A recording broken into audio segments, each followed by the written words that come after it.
अगर आप असल औलाद हैं, अबे साले, तो आपने कहा 6 माल चल रहे हैं, आप 3 के नाम बताइए कौन से। अगर आप नाम नहीं बता पाए यहाँ, तो आप समझ लीजिएगा आप असल औलाद नहीं है। ऐसे मत बोलिए, क्यों ऐसी बात करते हैं? असल औलाद अपने आप पर रखिए, समझे ना, मुझे असल औलाद बताने की जरूरत नहीं है। जबान पे कंट्रोल है, आरोप लगाए राजनीति। आप किसके औलाद हैं? मुगल के औलाद हैं। आसिम वकार, प्लीज। मुगल के औलाद हैं आप। प्लीज। मुझे बोलना था, मैंने बोल दिया, और जहां तक आवाज पहुंचना थी पहुंच गई, और जिसके मिर्ची लगना थी लग गई। मुगल के औलाद से मुझे मिर्ची नहीं लगती है। अरे सुनो मेरे भाई, हम भाई कहां से हो गए भाई? आप मुगल के औलाद हैं, मैं हिंदू हूं। मोदी भाई नहीं। कांग्रेस के जमाने में ऐसा था ना कि चाय वाला और भिखारी भी 30 देश घूम के आ जाता था। यहाँ भिखारी भी विदेश घूमने जाते थे, और उसके बाद तो फिर जब वो मुख्यमंत्री बन जाता है भिखारी, अबे साले, तो उसको अमेरिका पासपोर्ट और वीजा भी नहीं देता था, वीजा नहीं देता था, बन जाए और उसके फिर कैसे हो जाए कि अमेरिका मैं प्रधानमंत्री की बात नहीं कर रहा। आपको पता है नरेंद्र मोदी एक एस्ट्यूट पॉलिटिशियन है। उन्होंने बेसिकली चैनल में सबको पूरी डिबेट में सबको कहने को मजबूर कर दिया, मैं मुसलमान का ज्यादा बड़ा हितैषी हूं। तो चुनाव में जब जाएंगे तो जो हिंदू वोटर वो क्या सोचेगा? तो चिल्ला चिल्ला के बोल रहे हैं मैंने मुसलमान के नहीं करता, मैंने मुसलमान नहीं, भाषण सुनने नहीं आए। वैसे भी आपको पान की दुकान वाली बात समझ आएंगी, बातें आपको समझ में भी नहीं आएंगी, दुकान बंद ही रखी तो अच्छा। और अभी तो रुको, क्लाइमैक्स अभी बाकी है। नमस्कार दोस्तों, समाचार 2.0 की और एक मजेदार डिबेट वीडियो में आप लोगों का स्वागत है। दोस्तों, आज की डिबेट वीडियो होने वाले हैं बीजेपी के प्रवक्ता अजय आलोक, राजनीतिक विश्लेषक शांतनु गुप्ता, AIMIM पार्टी के प्रवक्ता असीम बकर और कांग्रेस की प्रवक्ता दीपक झा के बीच में। दोस्तों, आप लोग शायद जानते ही है कि कांग्रेस में प्रमोशन तभी मिलते हैं जब टीवी में आकर मोदी जी को गाली देते हैं। अगर गाली नहीं दिया तो कांग्रेस में प्रमोशन भी नहीं मिलेगा। और अब तो कांग्रेस में होड़ लगी है कि कौन सबसे अच्छा गाली देते हैं मोदी जी को। सुप्रिया सीनियर, सुरेंद्र राजपूत, आलोक शर्मा, इन लोग तो सबसे अच्छा गाली देते हैं। लेकिन आज की ये डिबेट में दीपक झा ने भी प्रूव कर दिया कि हम भी किसी से कम नहीं। देखिए ये कांग्रेसी की मानसिकता कैसी है। मोदी जी को कैसे टीवी डिबेट में गाली देते हैं और एंकर भी मौन रह जाते हैं। और मुगलों की औलादों की बात तो मैं छोड़ ही दिया। उसके बाद भाजपा अजय आलोक और राजनीतिक विश्लेषक शांतनु गुप्ता ने इन दोनों की जो धज्जियां उड़ाई वो तो आपको आज अवश्य देखना ही चाहिए। दोस्तों, आज की ये डिबेट बहुत ही विस्फोटक और मजेदार होने वाली है, इसीलिए आप लोगों से अनुरोध है डिबेट को आखिर तक जरूर देखना। एंड डिबेट के बारे में अपना क्या राय है कमेंट में जरूर लिख के जाना। चलिए शुरू करते हैं। अजय आलोक, मैं आप ही से शुरू कर रहा हूं।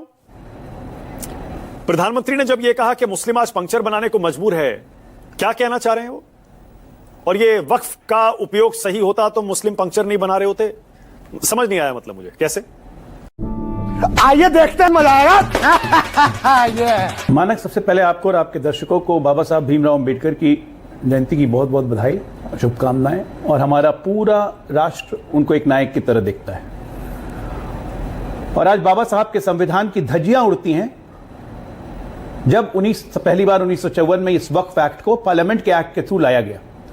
क्योंकि हमारा संविधान तो बहुत क्लियरली कहता है कि किसी को धार्मिक आधार पर हम भेदभाव कर ही नहीं सकते हैं। तो फिर यह वक्फ एक्ट आया कहां से 1954 में? Bye act of parliament. Good question. संविधान की तो धज्जियां यहीं पे उड़ा दी थी कांग्रेस पार्टी ने। इसकी और डिटेल में अगर गहराई जाना चाहेंगे तो बाबा साहब ने किताब लिखी थी कि what Gandhi's and Congress have done to the untouchables. ये पढ़ना आपके दर्शकों को बहुत जरूरी है, पढ़ें जरूर। What Gandhi's and Congress have done to the untouchables. जिस तरह से दलितों की हालत है आज की तारीख में, मुसलमानों की भी हालत कोई अच्छी नहीं है। पिछले 10 वर्षों में हमें एक सिग्निफिकेंट उपलब्धि की है कि जो उनकी शैक्षणिक स्थिति 63% थी विसर्विस अदर रिलीजन, आज वो बढ़ के 79.5% पे आए हैं। अभी भी 1-1.5% बाकी रिलीजन से कम है। उनकी आर्थिक और सोशल स्थिति यह है कि पसमानदा मुसलमान, जो मुसलमानों का 88% कॉन्स्टिट्यूट करता है आज की तारीख में, उसमें गरीबी रेखा से नीचे रहने वाले लोग 85% से ज्यादा हैं। सरकारी योजनाओं का लाभ लेने में आज की तारीख में मुसलमान 35% है, जबकि आबादी मात्र 15-16% है। लेकिन 35% सरकारी योजनाओं का लाभ, चाहे पीएम मुद्रा योजना हो, चाहे पीएम खाद्यान्न योजना हो, चाहे पीएम आवास योजना हो, स्टेट्स में या राज्यों में मुसलमान लाभ लेते हैं। लेकिन अभी भी बहुत पीछे है। इसके पीछे कौन जिम्मेदार है? हम तो 10 साल से आए, इसके पहले 60 साल कौन थे? एक चारा बना के मुसलमानों को इस्तेमाल किया गया लगातार अपने वोट के लिए। ये बड़ी अच्छी बात कही आप। 1975 में पहली बार 42nd अमेंडमेंट लगा के इस देश के संविधान की आत्मा मारी गई, सेकुलर घुसा के। ये अपीजमेंट की ही कोशिश थी। वक्फ बिल्कुल अपीजमेंट की ही कोशिश थी। 1954, 64, 95 और 2013 तक खैर माशाअल्लाह सुभान अल्लाह था, जिसका प्रधानमंत्री जिक्र कर रहे थे। लगातार अपीजमेंट आप करते गए, अपीजमेंट भी किया और साथ में मारा भी आपने मुसलमानों को वजम के। आसिफ साहब बताएंगे इमरजेंसी में कैसे फोर्स स्टेरिलाइजेशन कैंपेन इसी दिल्ली में चला था, और उस वक्त कितनी वक्फ की जमीनें हथिया ली गई थी कांग्रेस पार्टी के द्वारा, तुर्कमान गेट से लेकर हर जगह। किसको नहीं पता है? एक मुसलमान नेता बता दीजिए पूरे देश में, मैं चैलेंज के साथ कह रहा हूं, जिसने वक्फ की संपत्ति को कब्जा नहीं किया हो। नहीं, मुझे मजाक नहीं उड़वाना अपनी चीज का, मैं नहीं बताऊंगा। लाइन से आपको लाइन मिल जाएगी। पटना आइए, गांधी मैदान दिखाता हूं वक्फ की संपत्तियों पे कितनी है। Multi storeyed apartment. बैंगलोर चलिए, 5 स्टार होटल दिखाता हूं। चेन्नई में भी वही हाल है। और वकार साहब के तो नेता को बात ही नहीं कहने, 6-6 मॉल चला रहे भाई साहब। 3000 करोड़ से ऊपर की वक्त की संपत्ति ऑन रिकॉर्ड पब्लिक डोमेन में है, मैं नहीं कह रहा हूं। लेकिन आम मुसलमान को क्या? आम मुसलमान को कुछ नहीं। आम मुसलमान को चारा बना के ठेल दिया जाता है। 12 साल के बच्चों को, 13 साल के बच्चों को भड़का के कि तुम्हारी जमीनें मुसलमानों की जमीनें ले लेंगी, इसलिए जाओ दंगा करो। और ये प्लान स्ट्रैटेजी के तहत मुर्शिदाबाद में किया गया, क्योंकि 12-13 साल के बच्चों को आप अरेस्ट नहीं कर सकते हैं, उनको आप बाल कानून के तहत अरेस्ट करेंगे। और उसके बाद टीएमसी के नेता इतने बेशरम हैं कि कुणाल घोष कहते हैं कि बीएसएफ बांग्लादेश से पकड़ के लाई थी 12-13 साल के लड़कों को, हिंसा कर रहा है, उसके बाद वापस उनको बांग्लादेश में भेज दिया। मतलब इस देश में क्या हो रहा है भाई? एक्सोडस हमने देखा है। इस्लामिक जिहादी जहां जहां बढ़ते हैं एक्सोडस करते हैं, इसमें आंख मूंदने की जरूरत नहीं है। कश्मीर में हमने देखा कि कैसे रालिब चालिब गालिब का नारा दे दे के कश्मीरी हिंदुओं को खदेड़ दिया गया। कैराना में हमने देखा है, संभल में हमने देखा है, आज वही मुर्शिदाबाद में देख रहे हैं। हिंदू फ्री जोन करो। जरा सोचिए मानक, यही मानसिकता अगर दूसरे रिलीजन में चली गई तो, कि मुस्लिम फ्री जोन करो, तो क्या होगा इस देश का? ये लोग देश बचाना चाहते हैं या देश तोड़ना चाहते हैं? ये बात है। मुसलमानों को चारा की तरह इस्तेमाल करके, क्योंकि उनकी पॉवर्टी का फायदा उठा के, उनको पैसे देके, उनको धर्म का लालच देके आप उनको इस्तेमाल कर रहे हैं चारा की तरह। यहां पे बैठे हुए इंक्लूडिंग यू मानक, वक्त की एक संपत्ति बता दीजिए जिसपे एक अस्पताल या एक कॉलेज बना हो। हम लोग, मैं छोड़ दूंगा वक्त पे बात ही करना। वक्त एक प्योरली एडमिनिस्ट्रेटिव रिफॉर्म बिल है जिसको धर्म के साथ जोड़ा जा रहा है। ये क्यों नहीं समझा रहा? हम लोग को समझाना है मुसलमानों को। वक्त का कोई मतलब नहीं है इस्लाम से या इस्लामिक धर्म से। मस्जिद किसी की नहीं छीनी जाएगी, दरगाह में कोई नहीं होगा, ईदगाह में कोई नहीं होगा। इसको जैसे संचालन कर रहे मुसलमान वैसे ही संचालन। ठीक है, ओके, एक काम करते हैं। पूरी ठीक है, बहुत बढ़िया, बॉडी बदल दी गई है। बहुत बढ़िया। आपकी चुनौती मैं आसिम वकार के सामने रख रहा हूं। आसिम वकार, वक्त की जमीन पर एक भी अस्पताल बता दीजिए। अजय आलोक कह रहे हैं मैं बहस में हार मान लूंगा, छोड़ दूंगा। बोलिए। मैं शुरुआत करता हूं इनकी उस बात से जिसमें ने कहा कि ओवैसी साहब के ऊपर इन्होंने कहा कि एमआईएम के लीडर ओवैसी के पास 3000 एकड़ जमीन, 6 माल चल रहे हैं वक्त पर।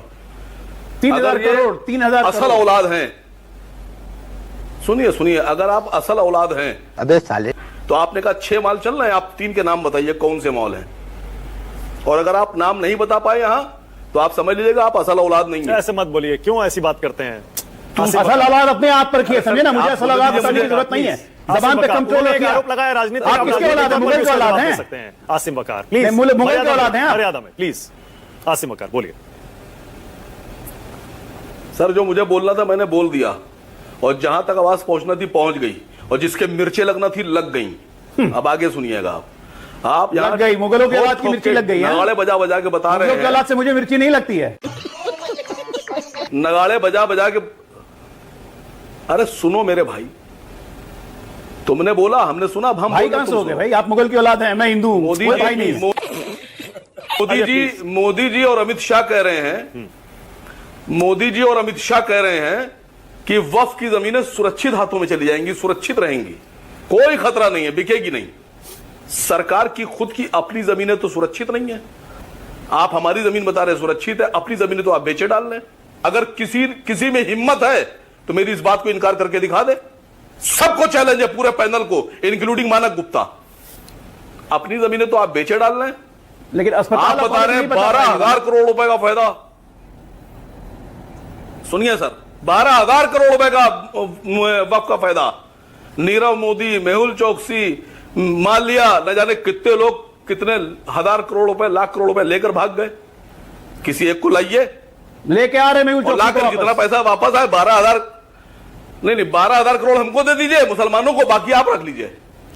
ना रख रहे हैं आप? मेहुल चौकसी को वापस ला रहे हैं आपके लिए, चिंता क्यों कर रहे हैं? पता नहीं है, अपडेट नहीं मैंने ये कहा है कि अगर ये असल से हैं, अरे फिर वही बात, बीजेपी प्रवक्ता, तो 3 मॉल के नाम बताएं, 3 मॉल के नाम बताएं जिस पर इन्हें इल्जाम लगाया है कि वक्फ की जमीन पर वैसी आपका चैलेंज हो गया। एक सेकेंड, चुपचाप अपना बोरिया बिस्तर समेटे हो, यहां से निकल जाए। अभी बता है भाई, अभी बता है, अभी तूने उंगली किया ना, अभी बता है। अजय आलोक, देखिए, मैं हवा में आरोप नहीं लगा रहा हूं, आपके दर्शक आराम से गूगल कर सकते हैं। मैंने ये आरोप नहीं लगाए हैं, ये आरोप लगाए हैं मुस्लिम संगठन के एक अध्यक्ष ने, चेयरमैन साहब ने, और बाकायदा बाहर हैदराबाद से आरोप लगाए। गूगल करे, दर्शक मिल जाएगा। मैं अपनी तरफ से आरोप नहीं लगा रहा हूं। हाँ, एक बात बताए तो असीम साहब, सही में असली होंगे ना, और अगर सही में असुद्दीन ओवैसी किसी ने वक्फ की जमीन पे मॉल बनाई होगी ना, तो ये जो नए कानून पास हुए ना, उसके तहत सारे मॉल जब्त हो जाएंगे, और उसके होने वाली आय आम गरीब मुसलमानों को जाएगी, न कि AIMM में। ये पक्का आपको वादा कर रहा हूं आज। तब देखिएगा असली और नकली कौन होता है। ठीक है, अभी तो उत्तर प्रदेश में जिला वाइज सर्वे शुरू हो गया ना, लगता है उसी से परेशान हो गए आप। क्या कुछ कब्जा उब्जा करके बैठे हुए हैं क्या? ओके दीपक झा, पहले तो प्रधानमंत्री मोदी की चुनौती स्वीकार करिए जी। और बताइए, आज तक मुस्लिम अध्यक्ष क्यों नहीं बनाया कांग्रेस ने? देखिए मानक जी, बड़ा अच्छा मुद्दा आज आपने उठा दिया कि कहते हैं ना, जिनके किरदार पे शैतान भी शर्मिंदा है, वो भी आए हैं यहाँ करने नसीहत हमको। तो आज भाजपा की पोल खुद नरेंद्र मोदी जी खोल रहे हैं। कांग्रेस के जमाने में ऐसा था ना कि चाय वाला और भिखारी भी 30 देश घूम के आ जाता था। आपको पता है ना, यहाँ भिखारी भी विदेश घूमने जाते थे, और उसके बाद तो फिर जब वो मुख्यमंत्री बन जाता है भिखारी, अबे साले, तो उसको अमेरिका पासपोर्ट और वीजा भी नहीं देता था, वीजा नहीं देता था। ऐसे भिखारी थे, कमाल का था। दूसरी बात, भिखारी चाय वाला अगर मुख्यमंत्री बन जाए और वो उसके कृत्य ऐसे हो जाए कि अमेरिका उसको, प्रधानमंत्री मैं प्रधानमंत्री की बात नहीं कर रहा, और मर्यादा के अंदर। ठीक है, सुनिए। अब आगे बात को बढ़ाते हैं। बात यह है कि इस देश में चाय तलना और पकोड़े तलना, चाय बनाना और पकोड़े तलना तो रोजगार हो जाता है, पंचर बनाना बेरोजगारी है। क्या बात करते हैं मोदी जी? मोदी जी का इतना उच्च कोटि का ज्ञान कहां से आता है? मुझे तो ताजुब है मानक भाई। जाके इलाज कराओ।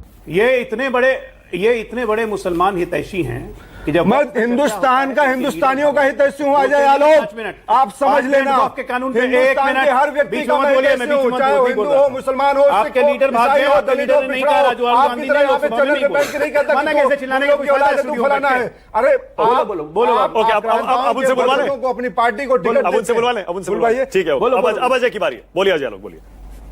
मुद्दे की बात करें, काम की बात करें। आपको सुना इतने बड़े वक्फ के हितैषी हैं कि ऐसा हितैषी बने कि जब बोलने का वक्त आया तो वक्फ बिल पे नहीं बोले, न पुत्र बोले, या पुत्री तो खैर थी ही नहीं, और माता जी राज्यसभा में भी नहीं बोली। हाँ, वोट देने बहुत मुसलमानों के हक और वक्फ की बात कर रहे हैं। किस तरीके से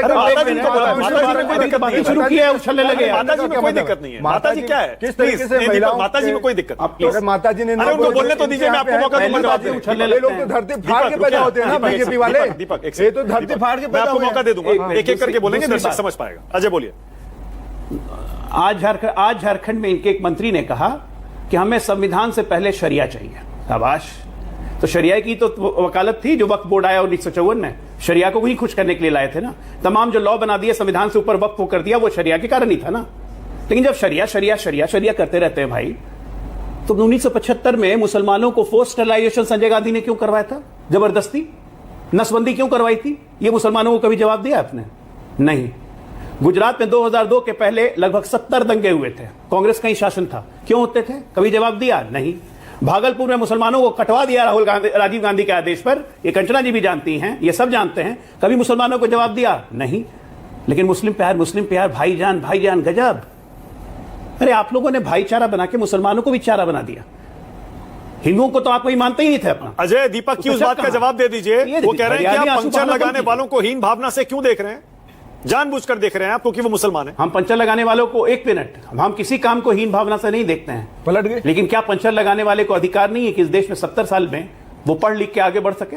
ये किसकी जिम्मेदारी थी? ये नरेंद्र मोदी की जिम्मेदारी थी 10 साल से। Okay, all right. 65 साल की अपनी कुछ जिम्मेदारी लेंगे ओके, क्या नहीं लेंगे? ओके, शांतनु यहीं से बताइए, ये मुस्लिम पंक्चर बनाते हैं, ये दीपक भी कह रहे हैं कि ये जानबूझकर आप मुसलमानों को फिर से टारगेट करने के लिए इस तरह का नैरेटिव सेट कर। देखिए, दो बातें। पहले तो सबको पता है नरेंद्र मोदी एक एस्ट्यूट पॉलिटिशियन है। उन्होंने बेसिकली चैनल में सबको और पूरी डिबेट में सबको कहने को मजबूर कर दिया, मैं मुसलमान का ज्यादा बड़ा हितैषी हूं। और सारी पार्टियां जोर जोर से बोल रही हैं। अब पता नहीं उनको चुनाव में जब जाएंगे तो जो हिंदू वोटर हो वो क्या सोचेगा। सब चिल्ला के बोल रहे हैं मैंने मुसलमान के लिए कहता, मैंने मुसलमान के लिए। देखिए, बड़ा तथ्य है, सच्चर कमेटी की रिपोर्ट आई मनमोहन सिंह के समय, उसने बताया कि मुसलमानों के आर्थिक आंकड़े और सारे आंकड़े, सेक्टर आंकड़े अच्छे नहीं।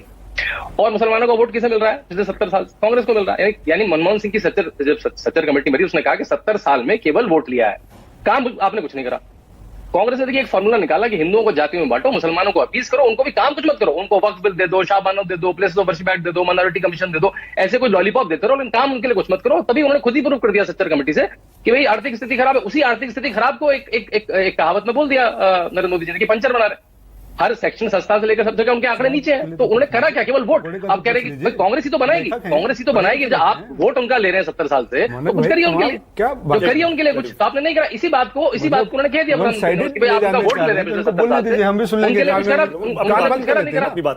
नहीं, भाषण सुनने नहीं आए। वैसे भी आपको पान की दुकान वाली बातें समझ आएंगी, बातें आपके समझ में भी नहीं आएंगी। दुकान बंदी रखी तो अच्छा।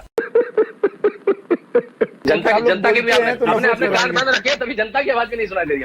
जनता की आवाज दूसरी बात जब नरेंद्र मोदी या योगी आदित्यनाथ या कोई भाजपा सरकार जब हाईवे बनाती है तो सब चलता है, जब घर बनते हैं तो सबको मिलते हैं, जब चूल्हा मिलता है तो सबको मिलता है, जब टॉयलेट मिलता है तो सबको मिलता है। तो नरेंद्र मोदी ने तो अपना पार्ट कर दिया। तो पूछ रहे तुम तो मुसलमानों के ठेकेदार हो, 70 साल से उनका 90% वोट लेके बैठे, तुमने क्यों नहीं करा? मजा आया, और मैं ये जो मजा है हिंदुस्तान के हर व्यक्ति को देना चाहता हूं। दोस्तों वीडियो अंत तक देख ली तो अच्छी लगी होगी। अगर अच्छी लगी तो वीडियो को एक लाइक एंड चैनल को सब्सक्राइब कर लेना। एंड वीडियो के बारे में अपना क्या राय है कमेंट में जरूर लिख के जाना। वीडियो आखिर तक देखने के लिए आपको बहुत बहुत धन्यवाद। चलिए मिलते हैं अगली वीडियो में, तब तक के लिए जय हिंद, जय भारत, जय सिया राम।